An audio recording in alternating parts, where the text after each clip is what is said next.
Hello and welcome to the Cardiac Cats YouTube channel.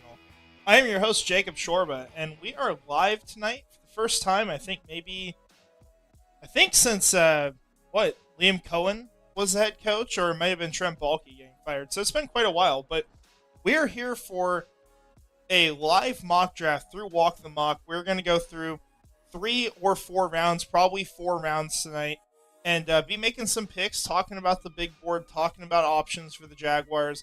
So it should be a lot of fun. Just going to be very laid back, though.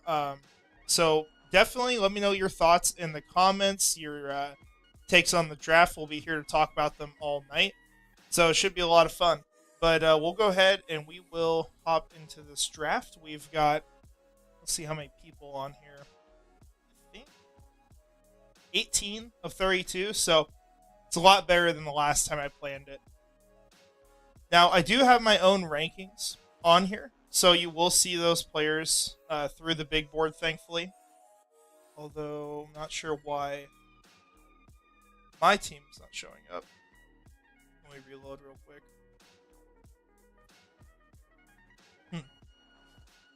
It might fix at 7 o'clock. That's a weird thing.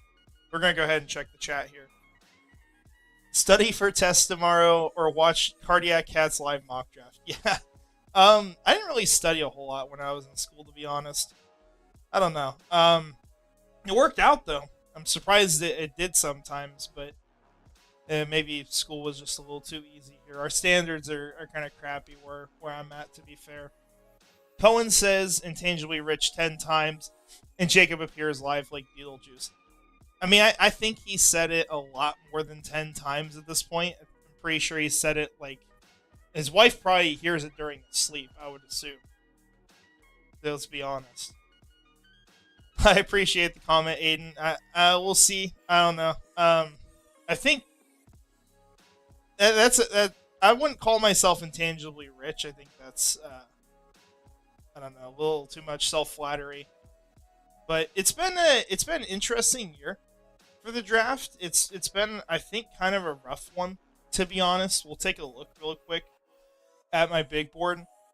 It just feels like it's hard to really be confident in what your team's going to do in the first round unless you are the Titans, the Browns, or the Giants. And I'm not even sure the Giants feel fully that way because they've got all their quarterback stuff and it's kind of a crazy situation there. But you really have 3 great players in this class at the very top that you don't have questions about position or questions about a limitation that they have to that game. And that's Cam Ward, Travis Hunter, and Abdul Carter. And because the Jaguars beat the Titans in what was kind of a meaningless game twice, they do not pick first overall. They would have had that pick otherwise. But unfortunately, they won that game, and Tennessee is going to get a franchise quarterback. Aiden says, need Kyle Williams? We'll see. I mean, I like Kyle Williams. He might be there. I see a lot of players on these who are supposed to go a little bit earlier, but maybe aren't high on the default big board, tend to drop. So we could see that be the way this plays out. Hopefully I can see my players here soon. Not sure why this hasn't all loaded up for me just yet. We've got Jax saying, "Hear me out. Trade up for Abdul Carter." It's honestly tempting. Maybe we'll shoot an offer to the Giants. I don't know if the Jaguars would even consider that in real life. I don't think that's in the cards, but I mean, you think about it. If you're getting an elite pass rusher, who cares? Like if you're spending pick number 5 and then trading up with a second round pick in the future, right? If you're getting a player who's blue chip at that position, transforms your team, it's not a big deal, right? We're good with that. So could definitely see that being the case. But I'm not sure New York is going to move out because, honestly, those top 3 picks, like we've said, they're invaluable this year. Hard to really get any value anywhere else in this class, unfortunately. After first round, maybe, but Hopefully this fixes itself. I don't know why it's... I haven't seen this before where you can't even see the board going into the draft. Well, hopefully we'll have enough time to send an offer. It just doesn't even show. Okay, I'm going to try to go through from the main website again. This would really suck if their website bugs out for this. Wow, okay. Let me look on my phone and see if it's doing the same thing.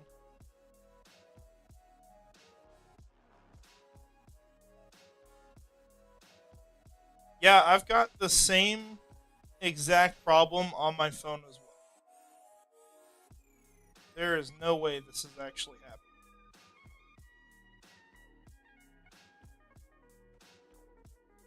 Yeah, it just says loading players infinitely.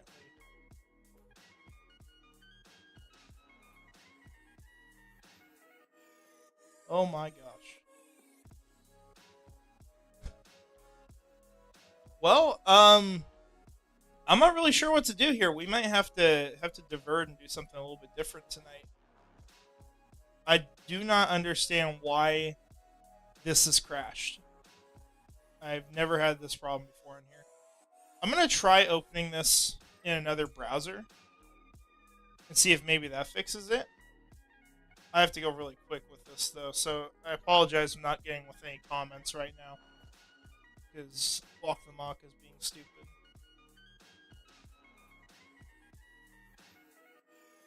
Let's try.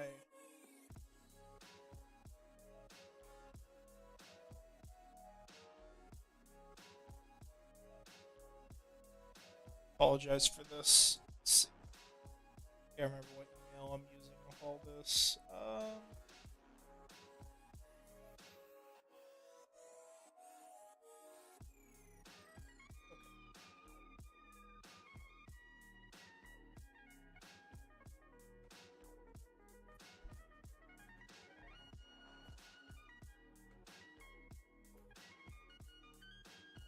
That'd be kidding me. It's not even letting me in on Firefox. Wow. Okay. We'll try one more time here. We might just have to do a normal mock draft at this point. Because this website sucks. Apparently. Yep. Got absolutely nothing. Okay. We are going to pivot. And we are going to have to do just a normal PFF mock draft here. And we'll kind of talk through the picks and might leave this up to a little bit of polling. I apologize, guys. I don't know why their website is crashing like this. I've never had that problem before. But here we are.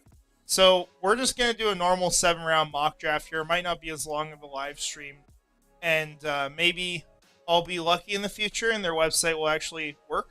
And we can do a normal mock draft. But unfortunately, tonight is not that night because their website's broken. So, okay. Let me know if you guys can still hear me and everything in the comments. We're still here, and we'll go through this 7-rounder, I think, for sure.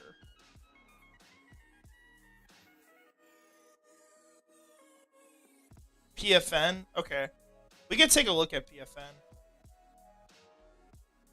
That might work as well. I don't know if you can get on with that many people at this time, though. That's the only problem. Because, like, these other ones, you got to plan them out for so long before. Let's see, 7 rounds.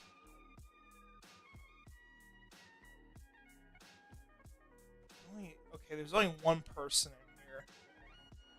Yeah, all these, except for a couple down here that have already started, only have like a single person in them, it looks like. So I might not be able to do PFN, or it might not really be much of a point to doing that. Let's see what else we got. Yeah, I think we're just going to have to roll with PFF probably in this situation. I think they have the best mock draft simulator if we're not doing it with multiple people, and unfortunately, Block the Mock is still down. I'm gonna try one more time, just praying something happens, but I'm pretty sure my pick is already gone by at this point. Yeah, you can see here just infinitely loading players. That's really unfortunate. Kind of excited for that. Alright, well, let's hop in and we'll do a normal mock draft. We'll treat this like our videos that we do with the mock drafts, kind of talk through different options. You guys throw out some thoughts on this, I'll make sure to respond to them. I am going to pull up the live stream on my phone so I can see this a little bit easier and what people are commenting. I'll get that up really quick. Okay. Alright, so we have a comment already we just talked about for a moment, was trade up for Abdul Carter. So I will at least take a look at kind of what trades are going to cost here for the Jaguars. Now, there are two draft charts as far as the value of picks that you can use. I use Rich Hill now. At this point, I think it's a lot more realistic compared to the prices we've seen in recent years. The only thing that's kind of off on it is maybe the variation in prices through like 1 through 3. Because, I mean, you see there's like a huge gap between 2 and 3, but then 3 and 4, it's like nothing. So there's some things like that where I think a trade that we're talking about from 5 to 3, which is what you'd probably do to get Abdul Carter, it's not really going to line up with what's listed here. I think you might have to pay a decent amount more. Now, I think we'll let a couple picks go by real quick. We'll see how this starts. And we do get an actual normal start with PFF, which is shocking. Sometimes this just does some really dumb stuff. But if you're going to move up with the Giants, I think there is an argument that they would take a trade back here. And if I was the New York Giants, my personal opinion on how I would deal with this draft is I would want to either get my franchise quarterback at the top or try to gather additional assets at any opportunity I have to be able to make that move in the future if I do not have the first overall pick. And obviously, if you're Joe Shane and Brian Dable, you're not planning to have the first overall pick in the future because you're getting fired in that scenario. So if I'm the New York Giants, I would actually be open to taking offers for this pick. Now, other teams you might have to bid against, you could be looking at the Carolina Panthers, for example. The Panthers, I think, could definitely use a player like Abdul Carter and come up in front of you, and I think they would be far more willing to do it than what Jacksonville actually would. But we will we'll consider this as the trade we'll do. And we might just run through a couple of these if you guys want. Just some different ideas for what to do with that first overall pick or first round pick and kind of how you address other things from there. So I think to get this deal done, you're probably looking at moving either pick 36 or your second next year. Now you see with the second next year, the chance to be accepted goes down. And this is because when you're considering future picks, there's a lot of different ways it's looked at. It's sometimes viewed as that future pick is the last pick of the round. Sometimes teams look at it as the 24th pick of that round. Sometimes they just discount it 10% for each year it's out in the future. So there's some different theories with how to value that. But this is just an inherently less valuable pick to offer because, well, you're probably not going to be picking at 36 next year. You should be a much better team, and you got to wait another year. And so it doesn't really make as much sense for the Giants. At the same time, the Giants might want more future capital. They could also use more capital this year just to set up their team better. Or if they want to come back up and try to get Shedeur Sanders later, maybe this is their pick they can use. I would say if we're going to do an Abdul Carter mock draft, we're going to throw in pick 36, say that it's a high cost to make this trade, kind of like we were talking about back when we thought this could be Travis Hunter, and we'll offer that to be the pick. And maybe you could get something else in return. But this is about what I think it would look like if you want to get Carter. So we will do this for our first mock draft here. We'll roll through and see what some of our other top options are. Now, obviously, we don't pick again until like pick 70, so I will speed this up a little bit. So we get to that, and then we'll kind of talk through some of the players. Now, if you guys want, throw out in the comments if you got any other ideas for mock drafts you want to see, different players we could target in the first round, kind of how we build around that. And then just a reminder for anyone who just joined in here, we were planning to do a live mock draft. Unfortunately, Walk the Mock is broken for me. When we load in, it would not show players, it would not show teams, and would not allow me to pick. And I had the same problem on the website as well. So it's kind of rough with that. We were hoping to be able to do that. Aiden says, I don't know if I like not having the second rounder. We have so many more holds. See, it's interesting to me because I personally, I would be a big fan of making a move like that, even if it costs a lot. Because at the end of the day, I think this team right now, we'll take a look at the depth chart just to kind of prove this point. It's a lot of average. I mean, this team has so much average all over the place. And there's some players who could be a little bit better. But there's not a lot of superstar talent. And ultimately, like, I don't think you have clear areas where you're saying, well, we're screwed if we don't get someone. Right? They've addressed the majority of the roster. But they also really haven't done a ton to raise the ceiling for the team. So that's why I would be okay with a move like this. Because, I mean, you look across the board, like, how many players are we looking at here that we're saying they just cannot start in 2025? They're like, we're screwed if this player is on the field. I mean, I look at the whole roster, I don't really see one, if I'm going to be honest. I see players I would love to upgrade over, but I do not see a scenario where I'm saying, like, I have to force a position at, or force a pick at this position of need. But at the same time, I go through how many superstar players do you have? I think Brian Thomas Jr. clearly going to be one of those guys. Aside from that, I mean, Trevor Lawrence is the only other one you'd hope to be able to say on offense, but he hasn't even proven that at this point. On defense, Trayvon Walker continues to get better, but he is not a superstar. And Josh Hines-Allen is kind of playing with it, right? But he's more of a star player, or the top of that second tier of pass rushers. And then, you know, Devin Lloyd, Foye Oluokun, really good linebackers. Not really elite, per se. And so that's kind of where you leave things off, where there's a lot of average, there's not a lot of needs, but this is a team that at the same time needs to bring in high-quality players because we don't have a ton.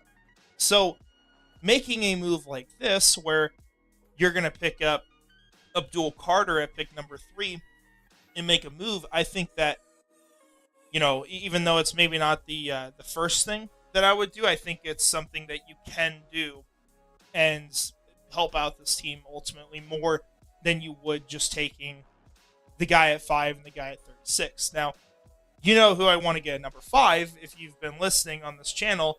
At this point, I think the guy is going to be Ashton Genty. I think he's going to be the best player available, even if not the biggest position of need. But to give up pick 36 and to get an edge instead of a running back and have both those players be incredible works out pretty well, I'd say. Now, pick number 70 here. We had some other names thrown out from Jags. Mentioned Isaac Tesla, Cam Scadaboo, and David Walker. So, David Walker, unfortunately, I did not get to watch him. I just could not get access to, like, good film on him. Scadaboo is really good. I do like Scadaboo a lot. So, I would be completely fine with Jacksonville getting that type of player. I think he could just be a really fun offensive weapon, but also could be a guy who takes a lot of snaps at running back. So, I have no problem with bringing in a player like that. And then Isaac Tesla is another guy I have not watched yet. maybe I'll take a look at him. I think for pick 70 here, I mean, I'm going to go to two names that I'm always throwing out here, but I want to hear what other people think as well, and maybe we'll make one of those picks. But I think at this point, like, if this was me, I'm spraying the card in for Kevin Winston Jr. I think Winston arguably is the top safety in this class.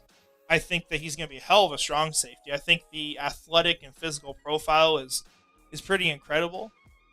And this is someone who, if you have him play strong safety, he really doesn't have any weaknesses in that role. He's built really well for it. So I think you have a player who's just naturally going to fall because of the injury. And you can bring him in and get a top-tier safety, and also add him to a room that has a lot of free safeties in it. We do not have a ton of these bigger guys who are going to play in the box at that position. So to bring in someone like that, I think would definitely be the direction I'd go. I'd also throw out Jalen Royals, who I just think is going to be a really good wide receiver in the NFL. Nasir says, runs through a door. Sorry, I'm tardy, coach. Carter at 3. Let's fucking go. I shouldn't have said the F word. Now YouTube's going to freak out. But no, it'd be really exciting, honestly. Like, I'm completely down if this team wants to move up and make something happen. I have no problem with that this year because it's going to work out this year to do it if you're moving into the top 3. I think you could also have opportunities in the late first round if a certain player falls. Mekik Buga will be one of those, and maybe we'll take a look at what that could look like tonight in one of these drafts. Aiden mentions Tate Ratledge. Bring me the mullet in the trenches. Yeah. Tate Ratledge, I think, would be a very safe pick, and I think a good starter. Would not have a problem with that. You got Andrew Makuba as well. I think he's a really good free safety, but you got a lot of those on this team. So that's part of the only concern I have with that, but still I think he'd be a good pick. Kyle Williams, he'd be a good value here as well. Not my top wide receiver, but he'd definitely be a good value. You've got some good options here. I think you're sitting in a good spot at 7. If we didn't take Abdul Carter, you may throw out Josiah Stewart as well. Yeah, I think we've hit a lot of the top names. Wyatt Milam is a good one too. Walk the Mock just told me the draft is starting. Hold on. Oh my gosh, I think we're back in business. Hold up. They might... Okay, let's see.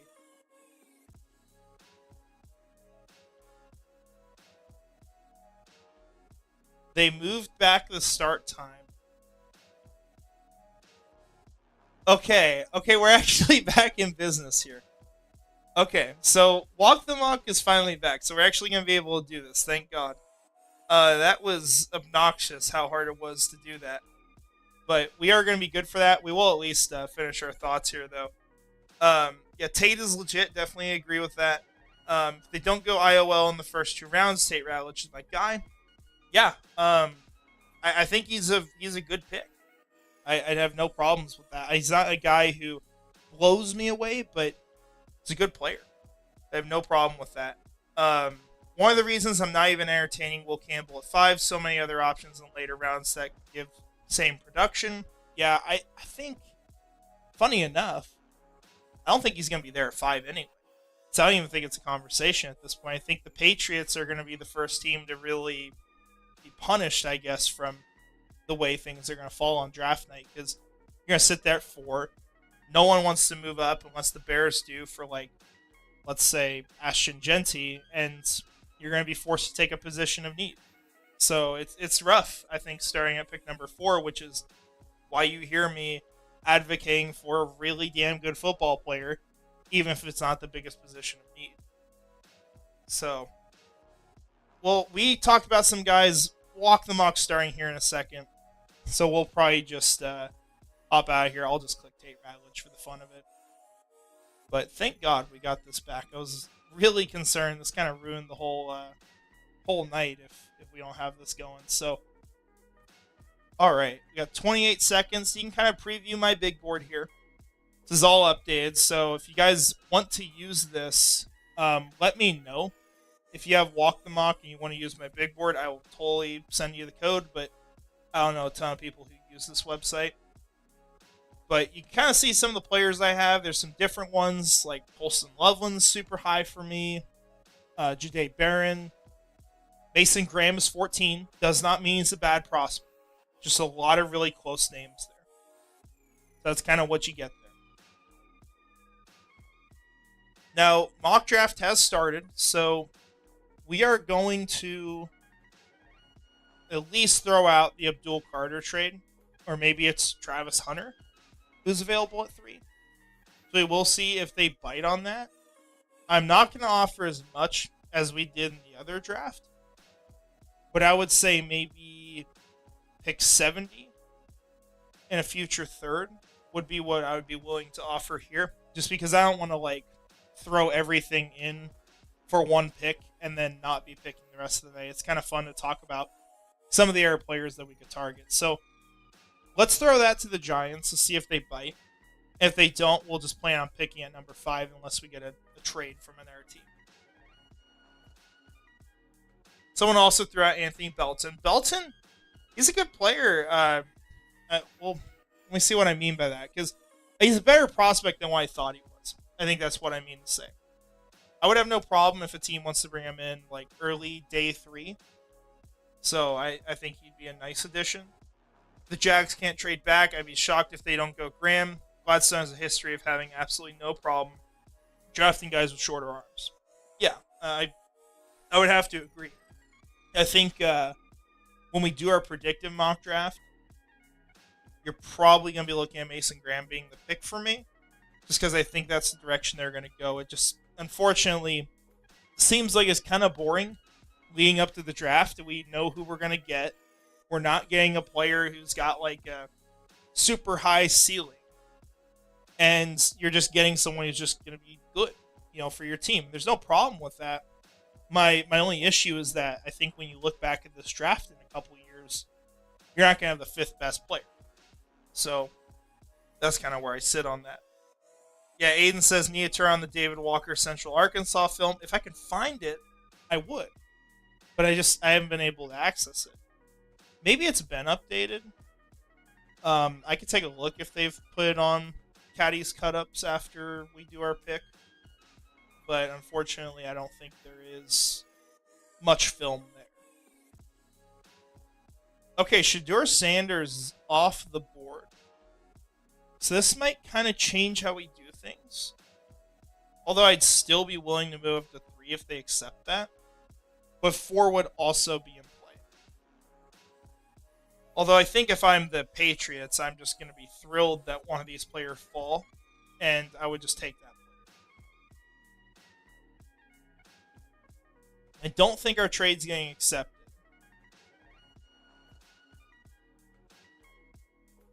We'll throw out a little bit weaker of an offer in New England. Just to see if they bite. Probably not.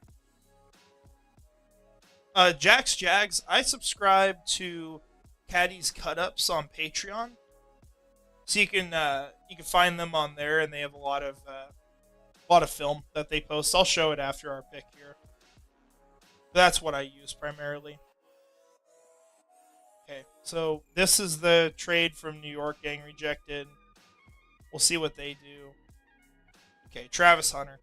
Yeah, I mean, it blows. I'd like to get him. Their pick might have just ran out of time anyway, so what can you do? I doubt New England moves out here. There's not really much of a reason for them to do that. I think you'd have to offer a massive deal to move up 1 spot. And at this point, I think just for the sake of getting to talk about more picks, we're probably not going to do that. We'll also see if they make their picks. I'm concerned some of these people are not going to be here just because Walk the Mock was kind of screwed up. So the only way we figured out this was working was because of text notifications.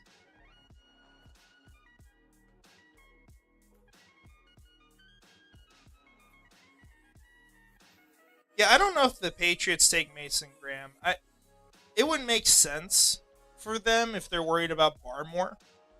But I do think that at the end of the day, that it's just going to be Will Campbell if he's there. Assuming that the top players are gone. Okay, wow. So Tedero McMillan goes at number 4. I don't think that's very realistic for what's going to happen. I'll leave this guy up to you guys. Obviously, in this scenario, we would take Abdul Carter. If you want me to, we can just say that Ashton Genty was the top player and take him. Let me know what you want to do here, and I'll just make the pick off that, because I do not think Abdul Carter would be here at 5, so it kind of throws off the realism a bit. Aiden says Carter at 5. I only got like 16 seconds, so just comment.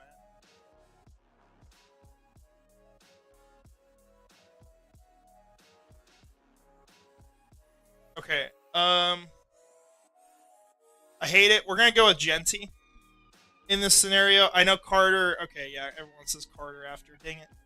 Carter, if he's there, we're taking, right? Very clearly, we're gonna take Abdul Carter in that situation. I just don't think that he's there at number 5. I think this is a scenario where we're taking a player that's just not going to be available. If you guys want to say we'd have Carter taken at number 5, I totally understand that. But, I mean, it's just a technicality, I guess, at this point with what we're doing. So, Ashton Genty is our pick at number 5, assuming that Carter would have been off the board at 4. I think that's fine to say.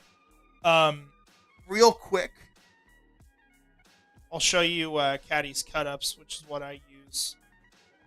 You gotta go through Patreon and subscribe to them, but they have a whole like database we go off of. So, okay, David Walker is on. Let me see if they've got more film for him. I'm not sure if they do. See all my emails there. Okay, they actually upload a lot. Dang, that must have happened recently. Yeah, okay. March 28th, they put up all these 2024 film sessions. So, yeah, I will try to go back and watch David Walker before the draft in that scenario, for sure. Storm says, Pats just spent a bunch of money at DT. I highly doubt the GM would go against the money he spent by taking Graham. I totally get that. I think the only thing is that if Barmore and his injury are like as serious of a concern as some people have talked about, then they might feel like they still need to address that. That said, I don't think that they're going after. I don't think they're going after Graham over Campbell. I'll look for Tesla on here. I don't even know what position he plays, so I'll have to figure that out real quick. Doesn't even show here. Receiver, I'm guessing? I've only heard his name like one time. Okay, a wide receiver. So, he's probably on here. It's from Arkansas. They have Andrew Armstrong. Okay, there we go. Isaac Tesla.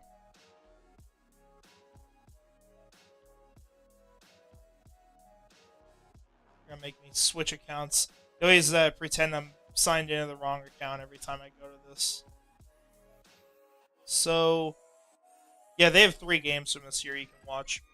So, yeah, definitely check that out. You can subscribe for only like $3 to them. So, it's not bad. Let's see. Aiden says, I'm pretty high on David Walker as a late edge. Yeah, I think I would at least have that opinion after watching him. I'd be shocked if I was any lower than that. I've heard some people talk about him as even like a day 2 guy. So it'd be good to get him on there. Vernon Broughton is another name I might need to add. I was kind of hoping I'd be done with my big board, but he's another one I could look at while I've got some time. Storm says 5 could be the spot to trade up from Las Vegas or Chicago if they're trying to get Genty. Totally agree. I could absolutely see a trade happening at pick number 5 for us. Now, we know trade back Balky, or trade back Trent, I guess we called him, was big on that, right? Like, he was always trying to move back, trying to get extra picks. We'll see if this regime would do the same. But ultimately, I could see it happening. I think you could get... Oh, wow, we got the Bengals trading up probably for Abdul Carter, I'm guessing here, who should not be here. This is pretty dumb at this point. I bet that's Abdul Carter. Yep. That is stupid. I think you could see us getting like a second round pick out of a trade like that, or something close to it.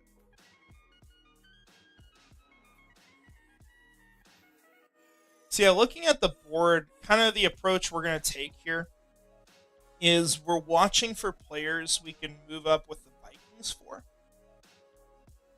or somewhere in that range. It would be to jump the Texans at least. I would imagine some guys that we could talk about for that kind of a trade.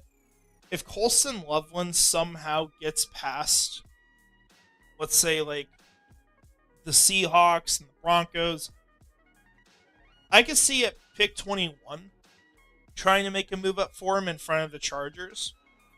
He would be a name I would be willing to do it for. I think Barron and Johnson are probably gone. Simmons could be there. I'm a big fan of Josh Simmons. You know, I would do this. Even if we have two tackles, I think Simmons is going to be really damn good. The most logical player that we would probably move up for is Emeka Egbuka, if we're trying to be somewhat realistic here on what could happen. And you're also getting in a player who not only is going to be probably a really reliable receiver, but someone who can help out a lot in the run game. He's a ferocious blocker for a receiver in that regard. And so adding him in the slot, getting him to support what they're doing there, I think that would be a great addition to this team. Definitely a name I'd be watching in the actual draft that I think Jacksonville could get aggressive for and move back up the board for. Yeah, Will Johnson trade-up scenario would be awesome. It depends on if he falls that far, which I have a hard time believing, but some of these mock drafts are kind of crazy. I've seen Colson Loveland fall to 36 for me, which should not happen. Like, I think that's just stupid. But you could see a player fall down the board. It looks like we just had a trade. The Falcons moving back. My gosh, that's a lot to give up for the AI Broncos in this scenario. We'll see if anyone's looking to trade here. Yeah, it was just Atlanta wanting to move around. I don't see anything else in here right now. Okay, let's see what else we got here. Aiden says, I like Luther in our scheme. I think he'd be a really fun addition. He'd be something different. My only concern is the blocking. I don't think that's really there for him, so I would like to get someone in who's going to help with that. I want to have players who are just really well-rounded and can contribute in all these roles, but I still think Luther Burden is a phenomenal value where you might be able to get him. So definitely wouldn't disagree. The Vikings' first pick would work in terms of value with 36, 88, in the 2026 fourth. Yeah, it would. It might be 124 you give up instead this year. I could see that being the case. Or I guess that would be, was that 126? Somewhere around there, 125. You might have to give up the fourth this year, but it is like dang near equivalent to 24. So that is the trade we would offer the Vikings. Let's go ahead and let's see what's going on there. Okay, Shamar, Tyler are gone. Unfortunately, the Vikings is an AI, and I cannot get trades with them. They reject like everything I've ever sent them, so I probably won't be able to do that. Yeah, let's see what they said about Abdul Carter. Seems like nothing. Yeah, kind of a stupid situation. And like I said, if Abdul Carter was there at number 5, realistically, he's the pick. So that would definitely be something I would have done if that was realistic, but he's going to be gone before. Aiden says, I know you're high on Kyle Monangai from Rutgers. What are your thoughts on Hull and Pierce? So he was one of the last guys I watched. I thought he has a lot of traits, right? Especially physically, but just as an athlete and how natural things are, I just think there's tons of development he's going to need. So I'm usually not a huge fan of those types of players, but I do think he's draftable. for sure. I think a team should bring him in, give him a shot. But at the end of the day, it's just not the type of player that I would draft, because I don't know if I could see him working out in the NFL long term. If I had to guess if he's going to figure it out, I would probably say he would be my guess. Now, as far as where he ranks for me, yeah, he's my bottom tackle, which, to be fair, almost all these guys are like day 1 or day 2. He is, for me, 155th on my board. And then I have, this would be like a 6th to 7th round grade on him. CJ Barron's gone, which I'm a big fan of him, but probably not a guy who makes sense at this point. Just be like a 3rd slot corner for this team. Let's see what the Cardinals do here.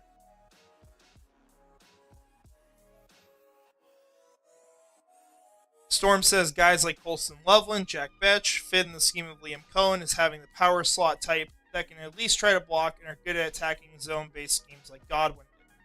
Yeah, those are 2 great fits. I think at 36, I could definitely see Jack Betch being the pick for us and just adding a guy there who's going to be really reliable and also going to bring a lot as a blocker. I think he's going to be a good receiver. So I would have no problem with that. I think we've even taken him in one of our mock drafts before, even if it was a little bit of a reach for where he should go. It was just a player that you could see him really outperforming his stock. Now, it is worth noting right now that Will Johnson and Colston Loveland have fallen to pick 18 here. I think one of these guys go, but I think we could look to trade up with the Falcons here at 20 if they're willing to take an offer. So we'll see what that would look like. So 20 is worth 269. 36 is 166. So we got 100 points to make up, roughly. So that could be pick 70 and maybe like a 4th round pick. Now, I would probably not want to give that up this year. So let's say we throw in a future 3rd. So we're giving up 2 thirds and then our 2nd to go up for Will Johnson or Colston Loveland, because one of them would be available. This is a trade you guys would be okay with here? Because if it is, I'll go ahead and send it. We'll see what people say.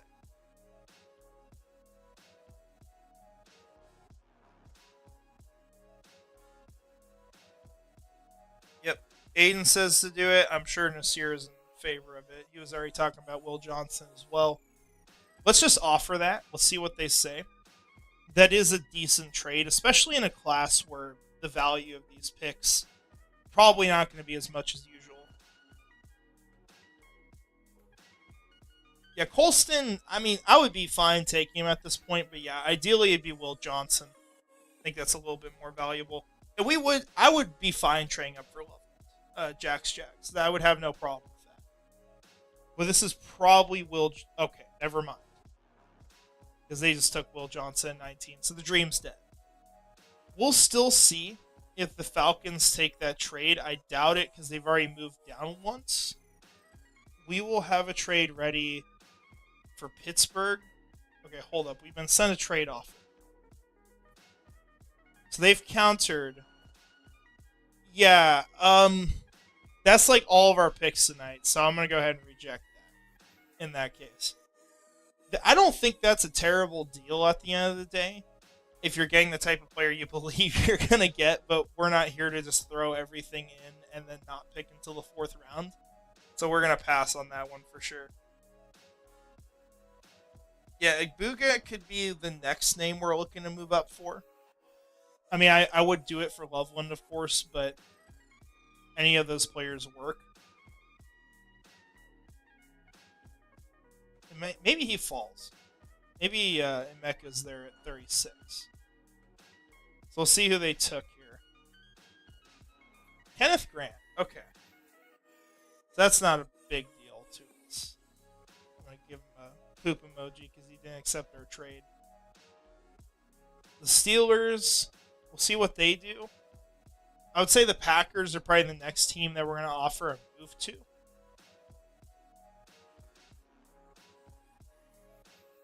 I mean, the board looks pretty good for us at this point still, but at the same time, it could only be a couple of picks until we're getting in the second round prospects. So it could fall off really quick because, see, the Steelers, okay, Omarion Hampton, that's not bad for us. But you got Loveland, Simmons, Ibuka, Burden, Nolan, and then Booker's not really a scheme fit.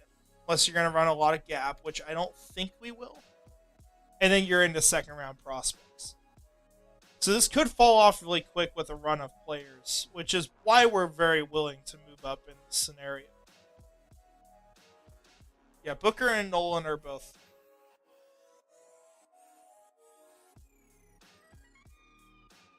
So we'll see what the Chargers do, but we will send an offer to Green Bay. I would say this would be pretty much what we'd offer the Vikings, but we'll throw in a future fourth instead, and we'll see if they bite on that. The board does look pretty good still. If you're the Packers, you can still get a top player. Okay, the Falcons. Okay, this guy's stupid. He's traded his future first to get into this class. Yeah, Harmon, I think, is still there. Yeah, he's 28th on my board, so he is still there. They just took someone down my board. So, yeah, James Pierce Jr., that's, okay, very interesting. So we've sent our trade to the Packers. So we'll see if they accept or if they're even on here. Hopefully they are. But we're still looking pretty good with our picks.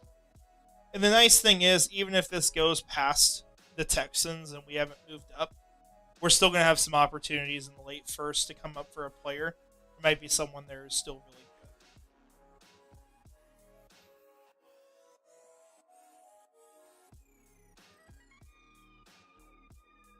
Storm says, rumor has it a lot of teams are in love with Booker. McShay thinks he's a lock to go in the first round. You see, I'm a big fan of him. I really am. It's just a problem of the scheme. I think you want him in more of a power role, and I don't think Jacksonville's going to do a whole ton of that if they build it the way they want to. It's the only problem with it. I love him as a player. It's one of my favorite prospects, but just the schematic fit is the big question there. I did watch a little bit of McShay's channel today while I was at my apartment, and he had some pretty good stuff on there. Speaking of Tyler Booker, he's gone, unfortunately. So 124, I would go ahead and send the offer to the AI, but I know they're going to reject it because I tried it the other night. Yeah, Nasir, it's just not a scheme. It's unfortunate, for sure. Aiden says, thoughts on Azaria Thomas. Let me say it right, because I said his name wrong to his face at the Senior Bowl.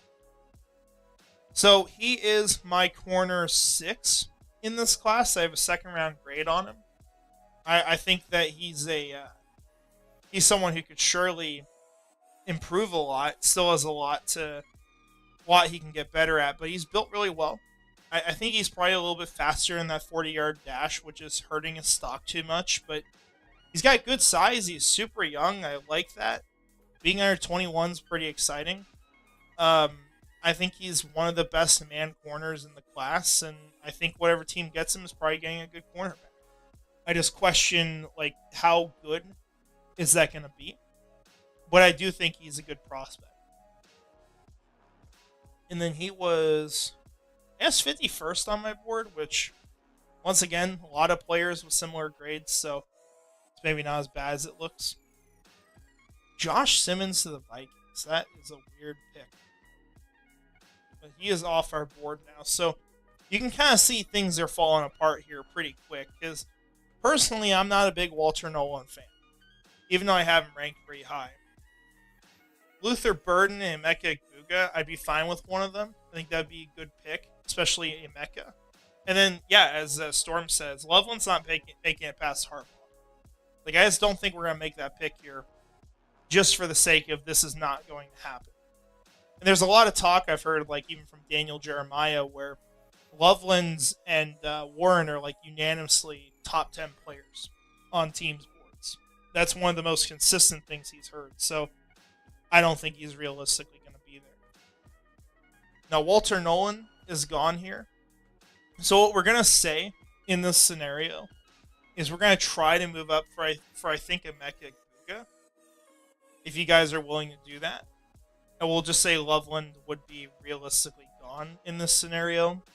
We're going to send an offer to the Ravens. If you guys are all good with this.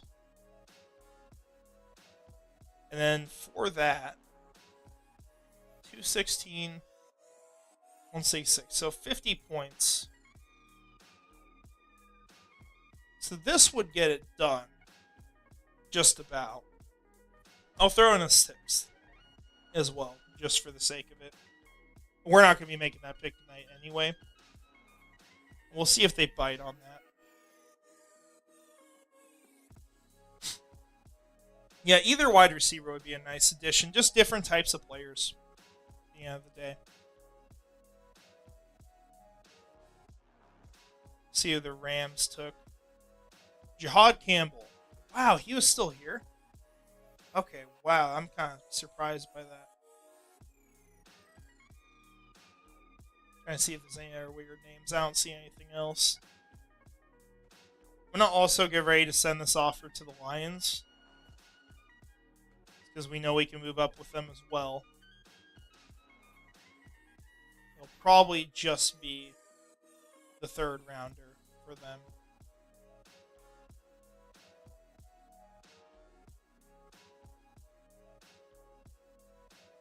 I would assume that the Ravens would not take Emeka Guga. Realistic.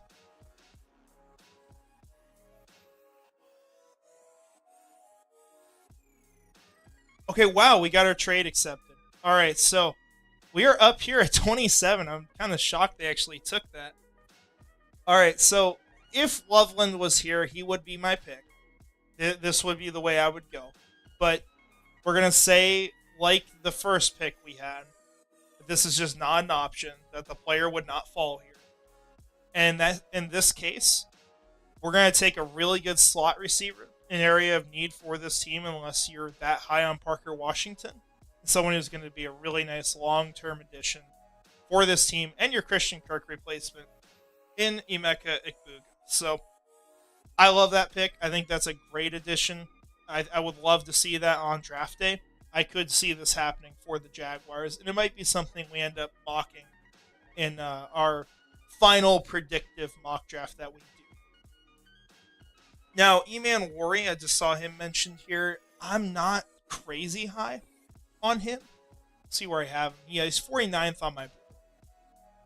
I know he's got a lot of different opinions on him, because some people see him as like the next Cam Chancellor, and then some people just see him as sort of a traitsy guy that is not all that developed. I'm probably more towards the latter, but I do think that he's still a good prospect worth a 2nd round pick, and that's probably about where most safeties are going to go anyway. But speaking of that, Malachi Stark's still here. He is here on the board at this point. Didn't even realize that. Yeah, Aiden, that's kind of what I'm referring to here, where I think that could be the pick for sure if the opportunity is there. Now, I think the floor is probably the Rams at 26, unless there's just another player they like so much more. So I could see the Jaguars moving up with like the Vikings to pick 24. That would be my bet, because you also got to worry about the Texans at 25, where yeah, they have Christian Kirk, but every year CJ Stroud's asking for a receiver, and this is probably the one that makes the most sense for them from a long-term perspective.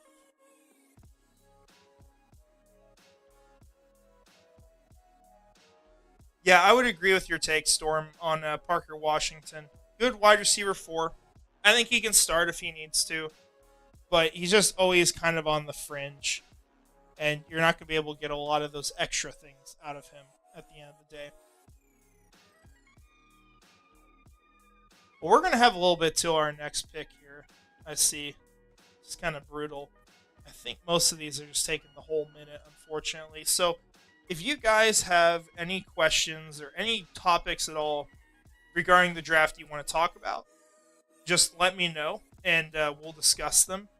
I think just given that this draft did not start until later and a lot of people are not on, which is kind of slowing it down, we're probably just going to do a 3-rounder tonight.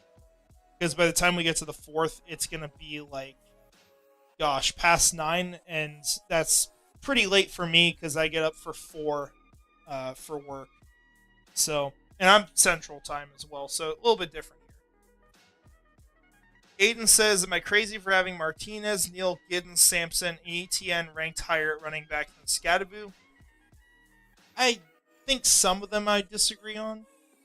But I also think 4 of those players that you mentioned have a lot of upside. I think they're exciting prospects. Devin Neal is a do-it-all type of guy. Giddens can also kind of do that. I don't know as much as a blocker, but he's a good receiving back. He's fast, and he's had a good workload at K-State. Sampson, another speed guy. You've seen how those work out in the NFL. And ETN, also the same thing there. I think he's got a lot that he can do. So I don't think it's crazy, but I do think Scadaboo is a good prospect. Nasir says, thoughts on our left and right tackles. I think, like I've talked about for most of this offensive line and this team, it's just kind of average. I think Walker Little, maybe an above average player. I mean, we can look at PFF for some of this, and more importantly, you got to watch film, and I have not done that recently on the tackles, which PFF Society doesn't want to load everything quick here. Walker Little actually grades out really well on here. He was, this year, actually had his best year as a starter. Really good in pass protection. Gave up some sacks early, but I mean, you look at from week 10 on, so halfway through the season, I mean, you're not giving up much if you're Walker Little. You're playing pretty well at that point. I think injuries are a little bit of a question mark with him. So he's had a little bit of that. He has not had to play a super long season in the NFL. We see that down here with the amount of snaps he's taken. That would probably be my primary concern. And then for Anton Harrison, the big question with him is if he's going to become a good run blocker. Because as much as I want to love first-round picks, if you're just a good pass protector and you're not going to offer much as a run blocker, I don't really want to invest in that long-term. So I'm hoping that the schematic shift and the change in focus for this team really helps him out, but it may not at the end. But the good thing for Anton Harrison, as far as zone value, is that he's a very consistent, good pass protector, right? After a rough couple of first weeks, only 2 sacks allowed the rest of the season. So he definitely stepped up his game. But if you're going to ask me, are any of these players going to stop me from taking a Josh Simmons, for example? If he falls down the board into range, I would take Josh Simmons still, and the player I would replace would be Walker Little. I'd still have hope in Anton Harrison. Like, I'm not giving up on him. I think he is a good tackle.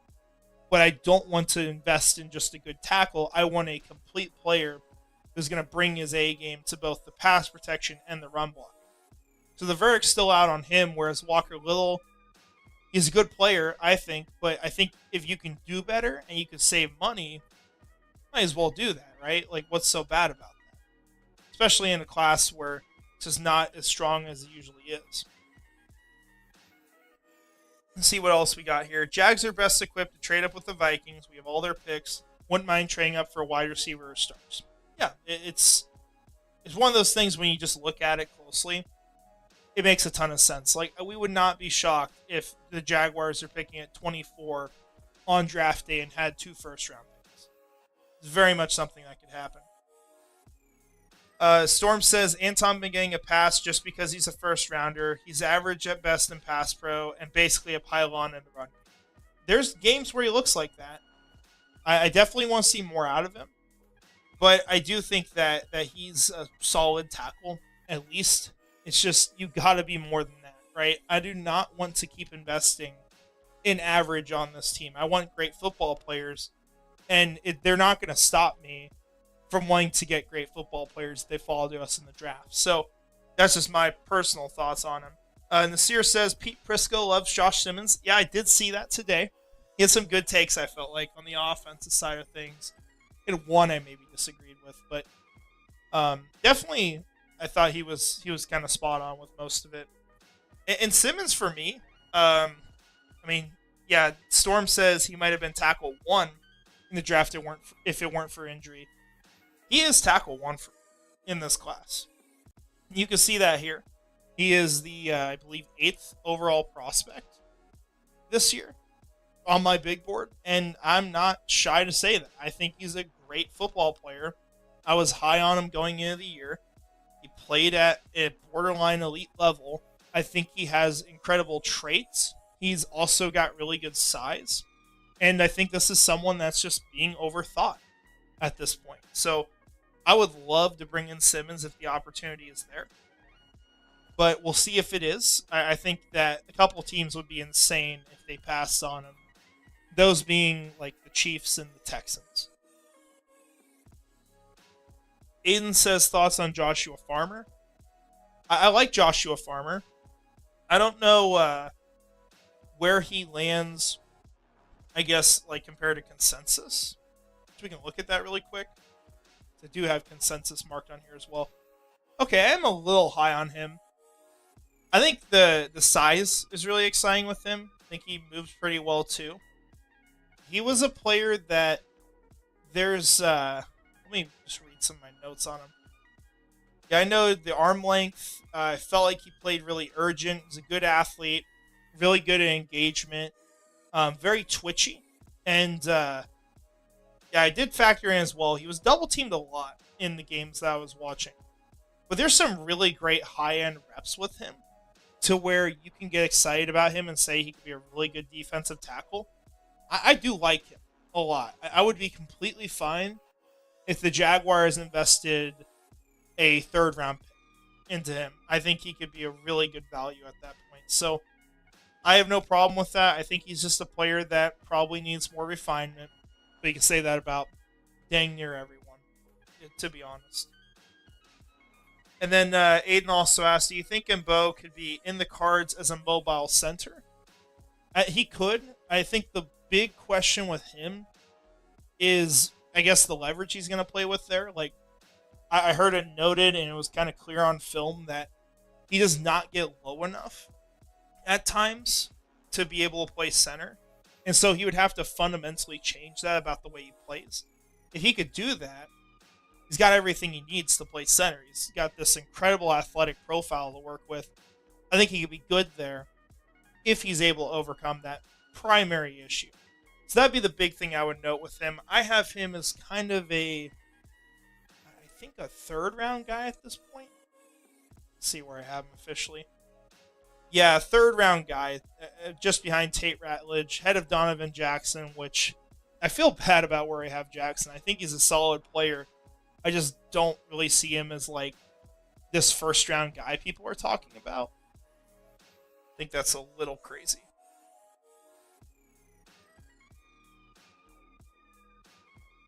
So we are 38 picks in now. We're getting closer and closer to our next selection, which will be our final one, which I'll also probably talk about some guys we could have taken in the 4th round. As far as names who are falling, I think Skorton's a good deal. I think he'd be a nice addition at this point. I could see him falling just as a sort of forgotten name in this class. Morrison's another really good one, but he is a man corner, and so you got to be running a lot of that scheme, I think, to make that pick worth it. Oh, there goes Nick. Kevin Winston Jr., it's a good chance he's our next pick. I think there's 3 names I really like for the Jaguars, even if they aren't all the biggest needs, but just names that kind of go to with like late 2nd, early 3rd. I already mentioned Kevin Winston Jr. as one of those. Jalen Royals is another. Another name that I really like that I just watched recently, although it's just going to be an argument of, is this position really worth it? Like, should we really invest another high pick into this position? I still think Carson Schlesinger is a really damn good linebacker. I think he's going to be awesome. I think the coverage ability is top notch. The blitzing side of him, I didn't see a ton of that at first, but I've seen some people who have noted it and shown a lot of reps where he's really good. So I think you have all that. You have a great run defender, someone who's really good at diagnosing plays. The question, obviously, is he's only started for a year. So is this going to be really a concern long term? I don't know. But I think he could be a damn good linebacker. And even if you have a good room there, if I know a player is going to be great in the NFL and I could get them in like the third round, I would probably just make that pick. So he's another name I really like, although you're never going to hear about him from Jaguars fans, which I totally understand. Now we got Preston says, Nose Phil is a fun man. Hold up. Let's make sure I understand this. He says, I would like to draft IOL with no questions of strength. Oh, and Bo. I gotcha. Yeah, he's got some awesome high-end reps.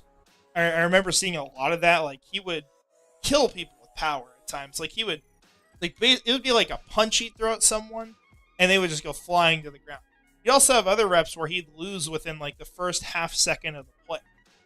So he's a very up and down player, which is unfortunate, I think, for the consistency side of things, because I want consistent players. But definitely a lot that could be there, and that's kind of why I don't have him as, like, a second-round guy. Now, Storm says the dream for Gladstone is to move back one spot with the Raiders, pick up a free pick, and to grab Graham. I think that would be, that would be a great scenario. I think, you have two options, right? Because you're either moving back to 6 or moving back to 10 with the Bears.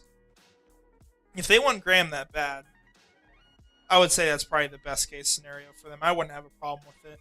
I just, like I've said before about Graham, I just think at the end of the day, you're going to look back at the class and say, this was not a top 5 player. He's going to be a good player. He's going to help out your team, but he's not going to be a top 5 player. And so you're not going to really hit on the value you hope to at the pick, although it's going to be really hard to do that in all fairness. Preston says, Winston was one of the best values in this class with Morrison, but I think they give Jarion another year, or give him a year outside. Yeah, I don't think Morrison is a player that this team will take, if I had to guess. But I think Winston would make a lot of sense. I think he'd be an awesome addition. Wherever he goes, he's going to be a steal. Just one of those guys. It might be a Brian Branch type of steal at the end of the day. We'll have to see. But I think he's a hell of a player.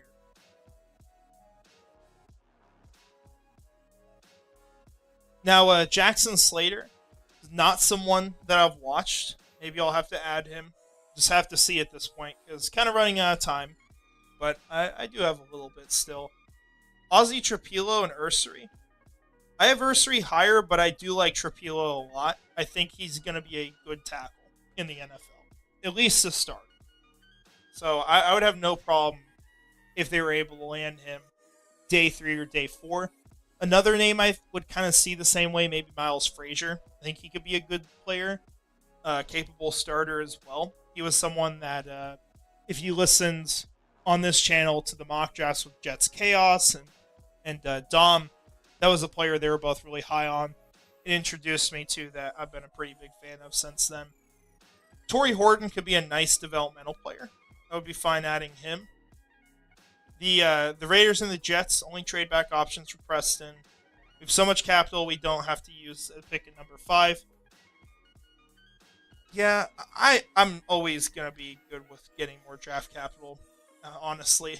You'll see that if you're following along with the mock rebuild that we've been doing on this channel, which thankfully the team will start to look a little bit better this offseason. But I love draft picks.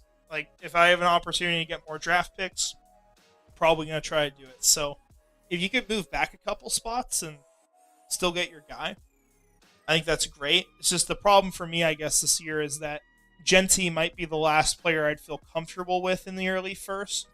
So if I'm going to move off of pick number 5 and give him up, I probably want a pretty big package to do that. I don't know that a team's going to do it.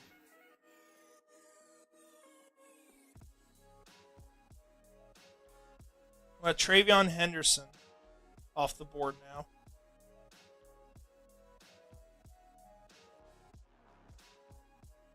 Now, I would be curious to see what a trade up would look like. However, I think our top player, aside from Morrison, but the top player we would take, will be there at 7, if I had to guess. If he isn't, it's just an opportunity to talk about someone else. So I'm going to say that we still stay put at number 70 with how the board's falling. And the top of it's probably going to look the same for us for a while here. Storm says Revel could be a worthwhile investment. Dude would have been a top 15 pick before the injury. Athletic ability is outrageous, while also being completely raw with skills. His film is hilarious. Yeah, he should still be a high pick. I think it's crazy if teams let him fall out of the first round. I think, especially like in a cornerback class where, there's a couple really good guys at the top, and then you have a lot of question marks after that. He should probably be the first of that second tier, because I think he's somewhere in between there. So I could see him maybe going like 19 to the Bucks. Something like that might make sense for him. But I think he should definitely be off the board somewhat early. Aiden says the collab with Jets Chaos was fire. Followed him during the Doug Peterson coaching search. Funny how many teams are basically always in the same spot. And the Jets are always like very similar to us. We've just had some like sporadic success. I've always felt like we're in it together with them, if I'm being honest. I like a lot of Jets fans. I'm good with their team. I don't have anything against them because they get how it feels. We get how it feels. And hopefully both those teams figure it out. Specifically the Jaguars, of course. But yeah, the Jets fans I've always been cool with. And they've got some good stuff there. I think the scouting side as well for what Jets Chaos and Dom do. Really good stuff on Twitter if you're looking for someone to follow. Yeah, Storm's mentioning the Rebel play where he basically got completely beat and then just ran him down like 2 seconds. Yeah, that's basically what his film looks like. Just that type of athletic specimen.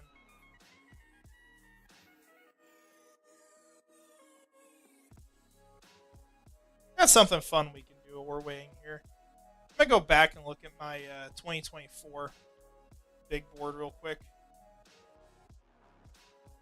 I'm curious how many players we had up. You guys will remember this if you watch the channel for a bit. This was our big board last year. We did a little bit different. So we had like team fit. Had some different things that weren't here. I didn't have like grades for specific roles. We had 154 players. What's interesting going back and looking at some of this, I had some last minute changes I did to this, but I think this is the fun part of putting together these big boards, is being able to say, like, I was right on this, I was wrong on this. I think for sure the area that you had to start with being wrong on was probably Marvin Harrison Jr. at number 1, although he's still a really good player. I did put Drake May above Caleb Williams. Unfortunately, I had Jaden Daniels down 23, though, so kind of fun looking back at that. It's going to be fun doing that for 2025 as well in the future. Yeah, we did all want Marv. I mean, I remember talking about it and saying, like, I would have given a pretty big package to go up for him. I was also very high on Malik Neighbors, though, and that was kind of where I ended, where I would have liked the Jaguars to make a big trade up to 6 with the Giants to get Malik Neighbors if they needed to. Problem is, probably would have included a first, which I would not have done. But if it did, you're giving up pick number 5 this year. which would have been a problem. And obviously, the Jaguars drafted Brian Thomas Jr., who I think it's fair to say BTJ and Neighbors are very close as far as talent at this point, and just how they've performed in the NFL. And really, it's just going to be a question of if the Giants can figure out quarterback. Because I think if they do, I think Neighbors is like arguably the best receiver in the NFL, or up there, and BTJ is right there with him. Yeah, it's kind of fun going back to all that stuff, like good takes, bad takes, all that sort of stuff. That's why I do the mock rebuild, because I get to look back at it. A year out from when we make the picks, it's like, damn, I picked Javon Baker at 96. Like, he had one catch this year. There's going to be good and bad that comes with that. Okay, Carson Schlesinger off the board to the Saints. Kind of unfortunate. I am curious, for anyone here who has watched him, what did you think of Carson Schlesinger? I just asked because I do not hear anything about him. Because Jaguars fans hate linebackers at this point, which is understandable.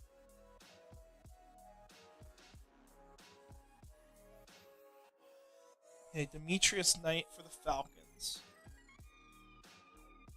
Jonas Savaiinaea has fallen pretty far as well here. Kind of surprised by that.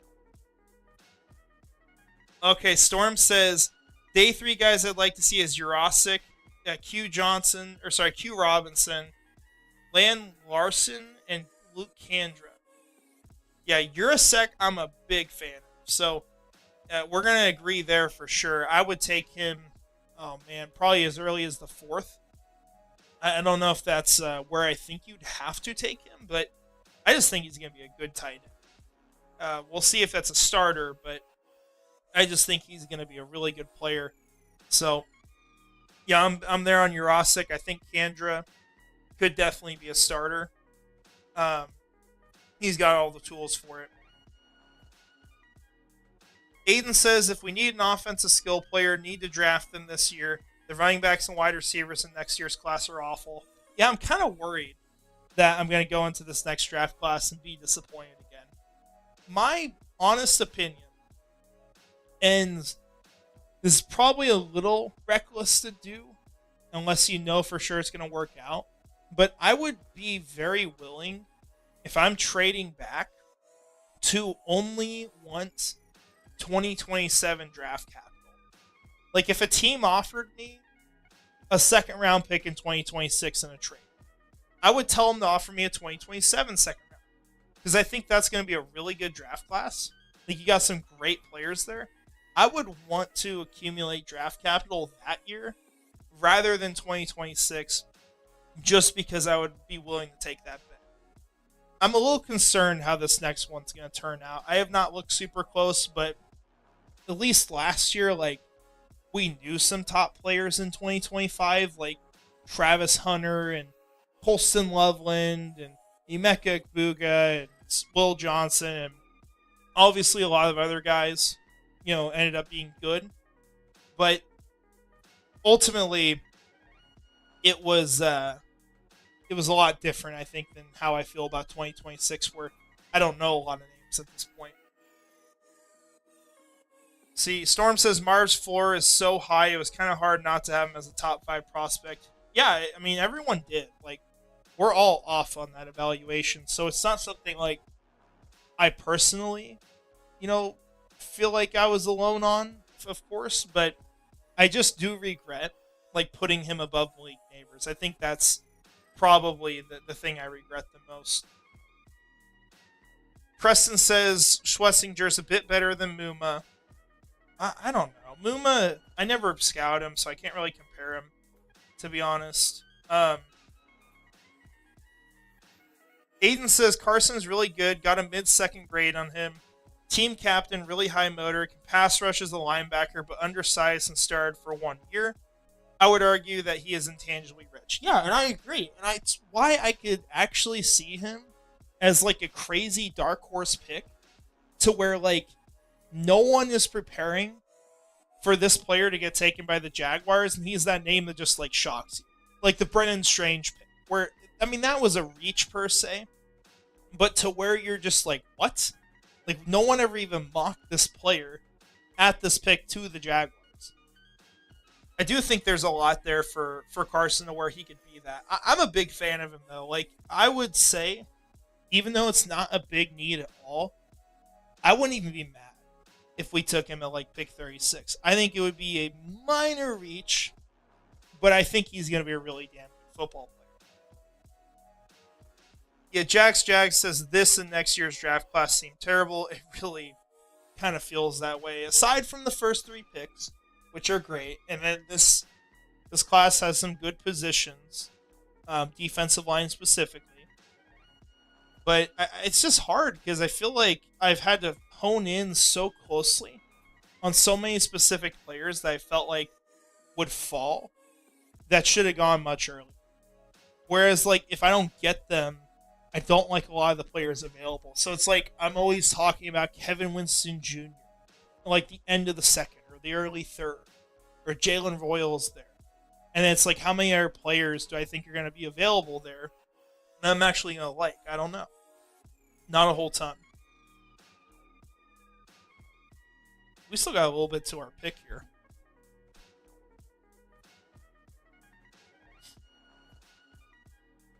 Aiden says Jeremiah Love's the only skill player. He's got a weird build, too. That's the one thing that's kind of throwing me off on him. Because he kind of just looks like a tall receiver. Like, isn't he like 6'1", something like that? Aiden says the wide receiver one next year is supposed to be Zachariah Branch. He'd rather have Royals. Royals is pretty good, though. But yeah, it's scary. I have not seen a lot that's impressed me from that position.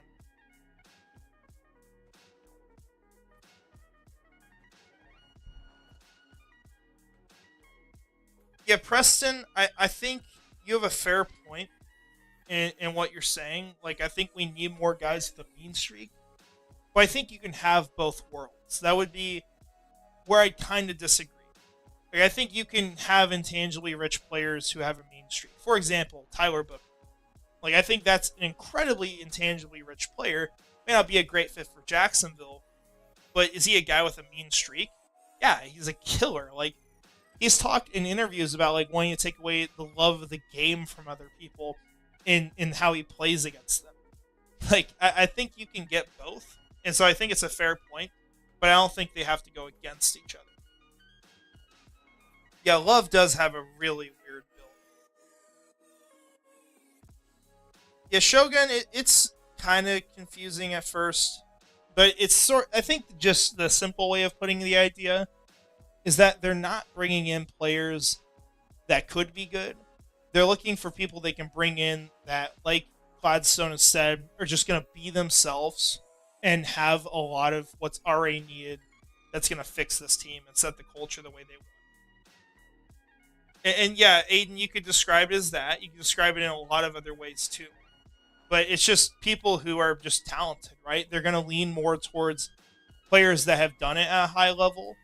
Maybe they don't have great size all the time, rather than like the Trayvon Walkers, where coming into the NFL, it's like you got a ton of development, but hey, he's got a ton of traits that you can work with. I think that's kind of the idea of it. It's a flip from what we've done a lot of recently. Yeah, Jeremiah Love he has a weird build. Yeah, it's with a Y. See if we get a good picture here of what I'm talking about.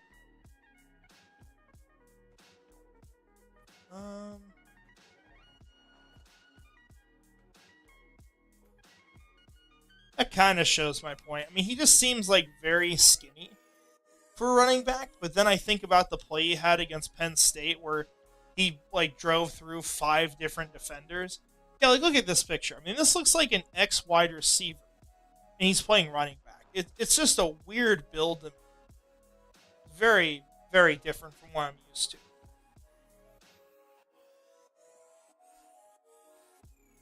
Preston says, good tackle class next year. You think it's realistic for Graham to go the Giants over Carter, or Vrabel liking him over a tackle? I don't think Graham goes 3 or 4. I think the Giants, they could take Shador. But it sounds like they're going to take probably Carter because he's going to be the one available of him and Hunter. And I think the Patriots at this point, without the top two players, are just going to go to the position of need where they still have a good player in Will Campbell. That's going to be my guess on what happens there. Thoughts on getting sorry, let me re-say that. Thoughts on getting Jalen Ramsey back in. It's not a matter of if he would be useful. It's a matter of money. Because you're bringing in a pretty expensive player. So we'll take a look at what... Okay, that's not what I'm looking for. There we go. Take a look at what it costs for Jacksonville, just for context here. I believe it's like $21 million that you got to pay this year. We'll actually look at it. And the Dolphins could take on some of the contract. Okay, they're showing... This does not feel fully accurate. If this is what it looks like, which I'd have to do my research, I don't think it's a big deal. I mean, this is barely anything, but I'm assuming that these numbers are incorrect here because I've heard different numbers. But it's a question of the salary cap because we're already spending a lot of money. I don't really want to spend more on a top player where I'm also giving up a draft pick. That'd be my issue.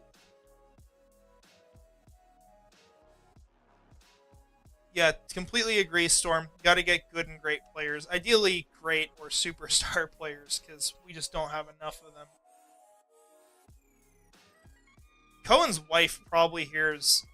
well, actually, no. Gladstone's wife's probably the one who hears Intangibly Rich during their sleep.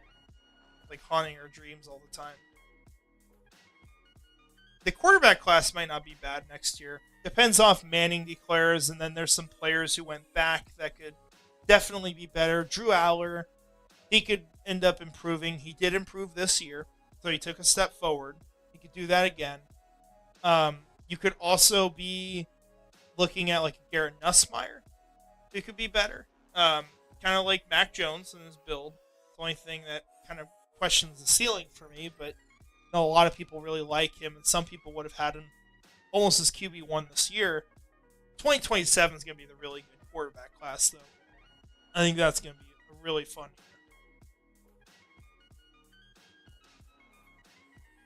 I think regardless of us making the playoffs, we're probably going to get the Intangibly Rich merch. I'm going to be honest. Aiden's saying we should do a trade up for Winston. I would be okay with that. I think for the way my board looks, yeah, I would do it. And here's the reason why. If it wasn't for the fact that we took Iguga already, I would be looking at this and saying, well, we have a lot of options who are ranked kind of close, right? You got 29, 37 on your big board. You can let one of those players go, and then if there's a big fall off, move up the board then. But because we've taken receiver, of the options we would consider, it's Kevin Winston Jr. and then Wyatt Milam, and that's an 18 position drop. So I think we could definitely look at a trade up. We'll see if the Eagles would be willing. I think regardless, we'll get Winston at our pick. I don't think he goes before. There's going to be 10 points we got to make up. That's going to be like a mid-5th round pick. So we'll offer... Gosh, we don't even like have that.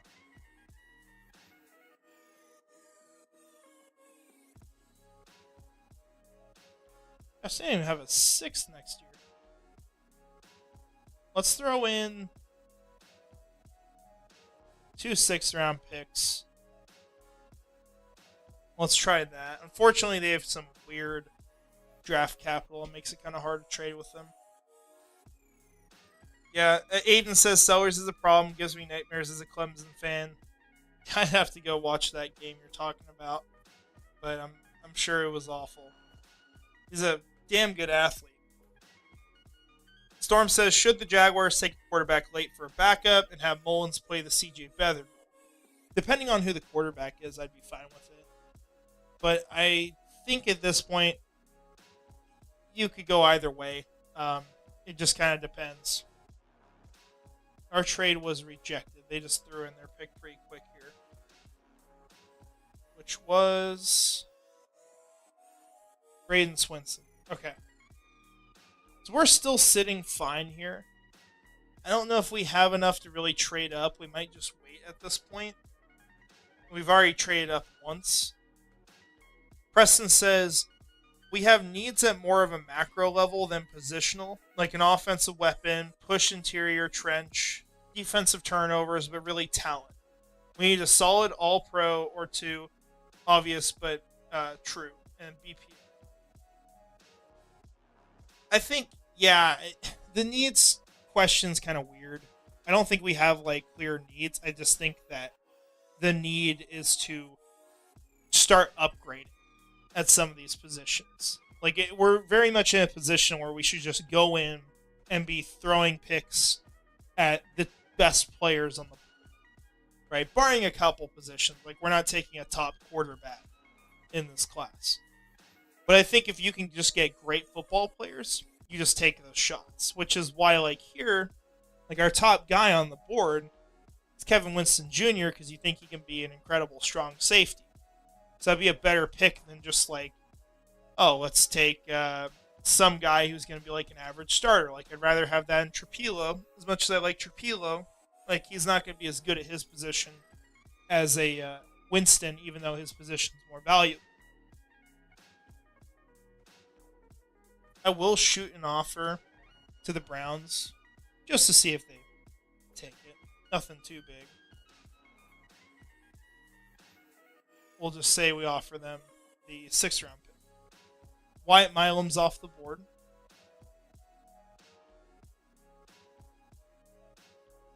See what happens here. If they're on, they might take that.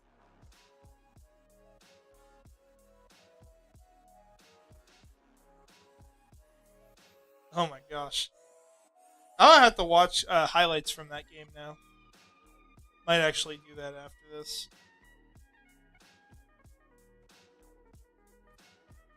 Doesn't look like the Browns are going to trade with us. We'll probably just have to wait it out till our pick. I would say there's a couple different things we could do here. I'm not going to take Monangai this early. As high as I have him, I just don't think he's going on day 2. I really don't. Like, I would play the game a little bit there. You could make an argument, as dumb as it may sound from just a 2025 perspective, that taking a receiver would be okay, even after having Emeka Egbuka. And here's my argument for it. Diami Brown's on a 1-year deal. Gabe Davis, you can cut after this year. And Parker Washington will have 1 year left after this year and should not be factored in much anyway, since he's already behind Emeka Egbuka. So if you took Jalen Royals and you were forced to do that, say Winston goes in these next 2 picks, I mean, I think it would be okay. I think you'd look at it from the perspective of, okay, we can let these players develop and get Royals involved a little bit this year. Then in 2026, our wide receiver core is Thomas, Egbuka, and Royals, and you have a great group of players who complement each other. But ultimately, I don't think we're going to have to take Royals here. That's probably the direction I would go if we end up losing our guy. Or we could take Joshua Farmer. That'd be another fun pick. But a little bit of a reach for me.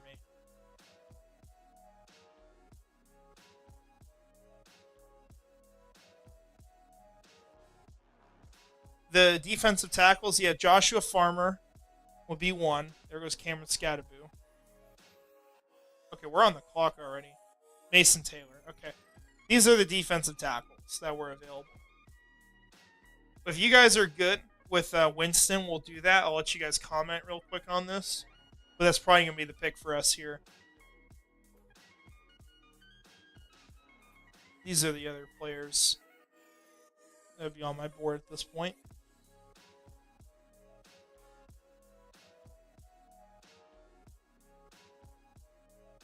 Yeah, I think we're going to go Winston.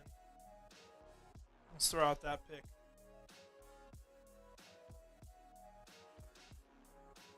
All right, so I mean, pretty good draft, I would say here. I think this turned out great for us. We're not going to go into the fourth just because of how late it's going to get if I do that.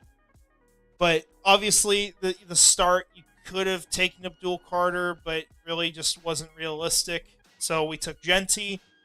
Same thing with Loveland at 27, assuming that Ibuga is. Sorry, let me rephrase that. We could have taken Loveland, but we assumed that he would be gone by then. I think the floor is 22. And then Kevin Winston Jr. here. I think you're bringing in three players who are damn good at their roles, right? You've got an elite running back, someone who could be an elite strong safety, and I think a guy who could be one of the best slot receivers in the NFL and a really well-rounded player. So you're getting in guys that, at the end of the day, have the potential to be borderline or blue chip players, which is what this team really needs at this point. So I do really like how this draft turned out at the end of the day for us. Yeah, looking back at the defensive lineman, this is the list again. Not really a ton I would love at that point. This just kind of seemed like the one obvious way to go with pick 7. All right, we're going to hop out of here in just a second, so if you guys got any last thoughts, let me know. I apologize for the technical difficulties we had starting this. I'm glad the draft at least worked. Kind of saved us from having to just do PFF mock drafts all night. But I think it's turned out pretty well. I think we had a good draft here. Jordan Birch off the board.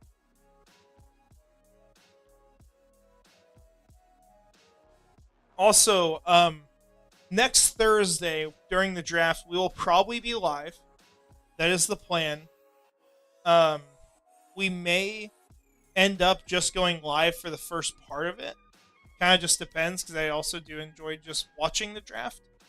But I will at least be live at some point, whether it's during the pick or it's at the end of the night once the first round's over. We'll have something up on the channel then, so make sure to stay tuned in for that.